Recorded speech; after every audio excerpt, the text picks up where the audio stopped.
With an Easter basket through the city, such a sight means one thing. Today's Holy Saturday. The blessing of food is undoubtedly the most characteristic custom of the third day of the Paschal Triduum. It is a certain symbol that expresses the desire to sanctify all our lives. In decorated baskets, we put what will later be on the Easter table. I have a sweet muffin, eggs, sausage, and salt. I was supposed to put in some horseradish, but I forgot. I admit it. This, of course, we do not worry about, because a blessed Easter basket is, after all, just a tradition. However, we must admit that it is beautiful. The custom of blessing food appeared as early as the Middle Ages and came to Poland in the 14th century. For example, a blessed egg signifies new life. That in fact, this life of ours that is passing is not the end, that something much better awaits us. Saturday is the moment to prepare together for the great celebration that is just around the corner. We're having a family Easter. We all go to our aunts. That's how the whole family gathers. Grandma, grandpa, parents, everyone. Today until this evening, there are no holy masses in the churches.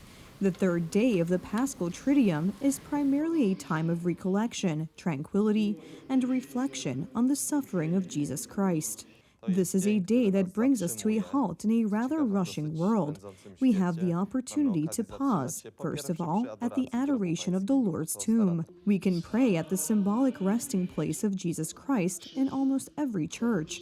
In front of Christ's tomb, decorated with flowers, guards often stand. As theologians point out, Jesus descended into the abyss after his death on the cross. This is the Jewish Sheol, or abode of the dead, where, according to Old Testament tradition, souls who awaited salvation resided. That's why Holy Saturday is also a time of hope. It is after sundown that the liturgy of the Paschal Vigil will begin. It is celebrated after dark, which symbolizes the victory of light over darkness, good over evil. The night ahead, this is the most important Christian feast.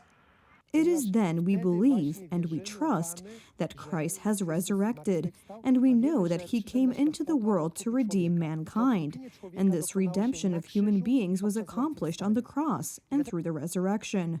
For Christians, this is a fundamental issue. That's why St. Paul writes that without the resurrection, our faith is in vain. The passion, death, and precisely the resurrection of Jesus, which we are experiencing during these days, this is the center of our faith. This is truly the very core of what is also the source of our hope.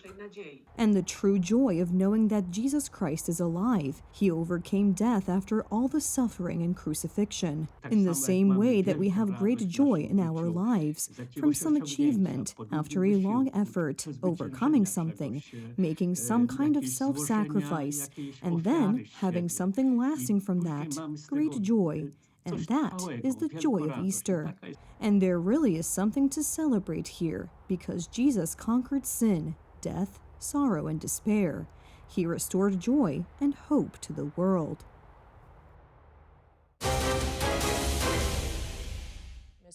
Polish President Andrzej Duda said in an interview with Bloomberg News Agency on Friday that Poland should seek to be part of the French nuclear deterrence system and to be part of the U.S. nuclear sharing program. He stressed that it is in the North Atlantic Alliance's interest to expand these programs because of Russian actions. The president also noted that the size of the U.S. military in Poland will not be reduced. President Andrzej Duda, in an interview with Bloomberg Agency, dispelled any speculation about a reduction in the size of the U.S. contingent in Poland. I have absolutely no indication that the size of the U.S. military will be reduced in Poland. On the contrary. I fully agree with President Andrzej Duda's opinion that unilateral reductions of conventional forces in Europe do not make sense because they violate the temporary balance of military forces. Reductions of U.S. troops in Europe would only make sense if Russia reduced its forces on its side. And we know very well that this will not happen because Russia will only increase its military strength. That's why Polish President Andrzej Duda, when asked about Poland's inclusion in U.S. nuclear protection programs like nuclear sharing or the French nuclear umbrella, straightforwardly stated, "We are able to accept both solutions," adding that, The two ideas are neither contradictory nor mutually exclusive. They can function simultaneously. We are in such a situation that I have at my disposal two nuclear-sharing scenarios and a protective umbrella from the French government, so there is a lot to choose from. Until recently, we didn't have this, and it's as if the momentum, the acceleration in this direction is due to the United Right government. This must be emphasized at every step. Placing the U.S. Army Corps Command in Poland, in addition to practical issues, was an important symbol. It signified the permanent stationing of American forces in Poland. On top of that, U.S. President Donald Trump himself praised our country for its cooperation. I'm very committed to Poland. I think Poland has really stepped up and done a great job for NATO. As you know, they paid more than they had to. They are one of the finest groups of people I've ever known. I'm very committed to Poland. Defense nuclear programs are of strategic importance to our country. Europe will be safe when there is a balance of military potentials between NATO countries and Russia. At the moment, there is no such balance. Nuclear weapons are not stationed on Polish territory. We only have conventional forces. On the other hand, in the Kaliningrad region, Russia deploys aircraft, nuclear weapons carriers, and launchers of Iskander missiles, which are also armed with nuclear weapons. This shows that it's high time to rapidly strengthen NATO's eastern flank. The last 3 years are real question marks as to whether Putin will stop in Transnistria or whether he will want to cross the river, which is already very close to our territory in the east, and maybe soon the Buk River. So equalizing military potentials only works in our favor. In an interview with a U.S. agency, President Andrzej Duda also mentioned the 3 Seas Initiative. The 3 Seas Initiative, as a transnational geopolitical project, is of interest to the American side. The Donald Trump administration, earlier also Joe Biden, looked at it positively in some way. Besides, as this project was already gaining momentum, other countries from the western part of Europe came forward at that time. And the United Right government and President Andrzej Duda were making sure that the Polish army was fully equipped and prepared for any scenario. The upcoming presidential election in Poland is also a choice between a Poland that is secure with a strong American ally and a Poland that is subject to Brussels and German bureaucrats.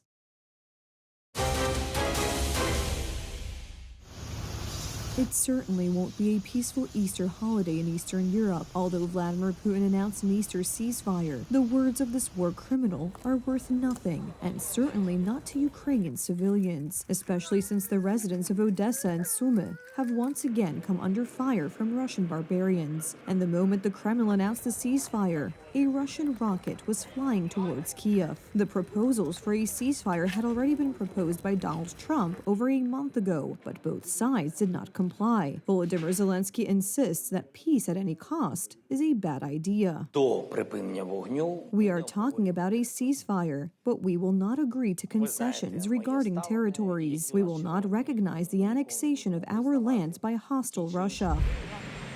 Donald Trump has had enough of protracted negotiations with Kiev and Moscow, and for the first time officially admits that he is ready to abandon mediation. This could be the end of U.S. efforts to broker a truce and protect Ukrainian civilians from Russian fire. If for some reason one of the two parties makes it very difficult, we're just going to say you're foolish, you're fools, you're horrible people, and we're going to just take a pass, but hopefully we won't have to do that. No, Marco is right in saying it.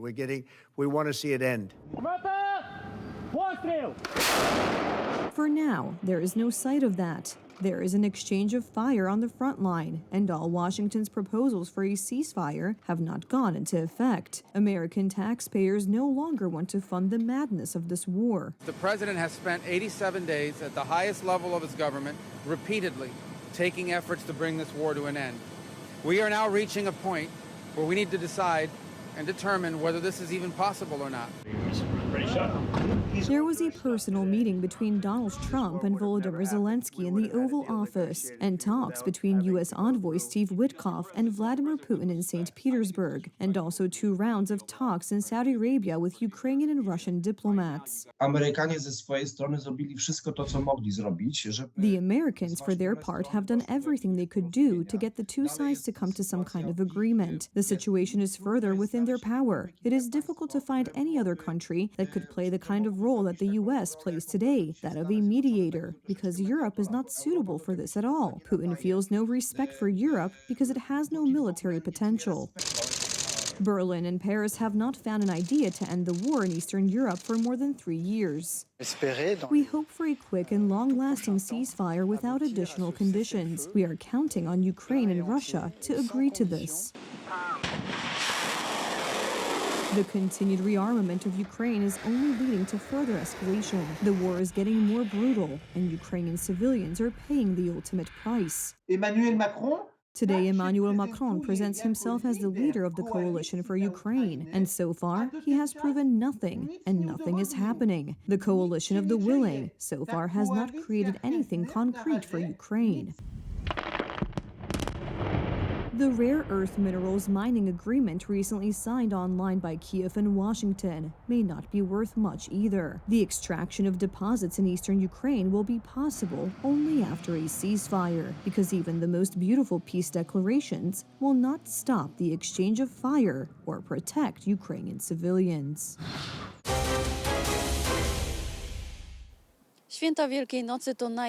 Easter is the most important holiday for Catholics. Polish people care exceptionally about tradition, especially if they can't spend the holidays with their families at home. Those who are abroad and the vastness of the Polish community is estimated at 20 million people scattered around the world, cultivating customs. Polish churches care about the blessing of food. What do Polish customs look like abroad? Today, I took a closer look. Rome, the Polish parish, like those around the world, attracted dozens of Poles today. On Holy Saturday, our compatriots here bless the foods that will reach Easter tables in the morning. The tradition is preserved, all that we remember. I was supposed to come with my great-grandson, but he couldn't make it. Holy Saturday is a day for Catholics to await the resurrection of Jesus Christ. For Polish people scattered all over the world, the tradition is especially important, unique, because it is Polish.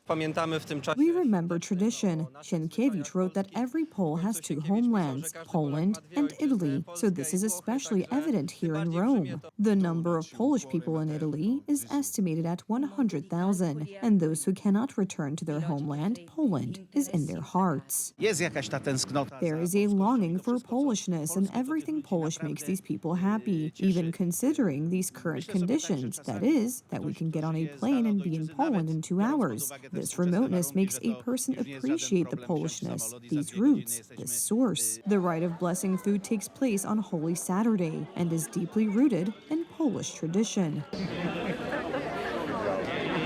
In Italy at the Vatican, there is no blessing of the food. This is our Polish, Slavic tradition. The United States, Germany, Brazil, everywhere where there is a Polish community, there is a blessed Easter basket.